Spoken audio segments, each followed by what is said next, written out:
या जगात प्रत्येकाला वाटते, की मला यश मिळवायचंय, मला यशस्वी व्हायचंय. मात्र मी तुम्हाला अतिशय आवर्जून सांगेल, की मानवी जीवनामध्ये शैक्षणिक पात्रतेबरोबर पात्रता कौशल्य सुद्धा तुमच्या अंगी असावी लागतात.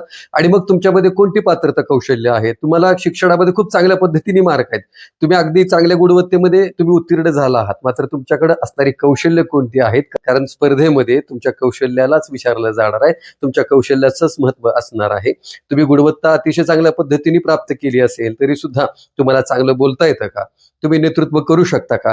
तुमचा पी-आर अर्थात जनसंपर्क कशा स्वरूपाचा आहे? तुम्हाला संघटन कौशल्य जमतं का? त्याचबरोबर तुम्हाला सहज संवाद साधता येतो का? तुम्हाला समूहाला सोबत घेऊन जाता येतं का?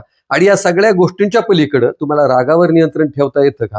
ही सारी कौशल्य तुमच्या अंगामध्ये असावी लागतात. आणि याच्यासाठी मी तुम्हाला सांगेन, की हे जे पुस्तक आहे, नेतृत्व विकास आणि जनसंपर्क, हे पुस्तक, या पुस्तकांमधली जी काही नेतृत्वाच्या संदर्भातल्या शैली असतील किंवा त्या संदर्भातले काही वेगवेगळे काही त्याच्यातले मार्ग असतील, त्याचबरोबर हे भाषण कला नावाचे पुस्तक आहे. हे एक चांगलं पुस्तक आहे. भाषण कला नावाचे हे पुस्तक, ही दोन्ही पुस्तकं माझी आहेत.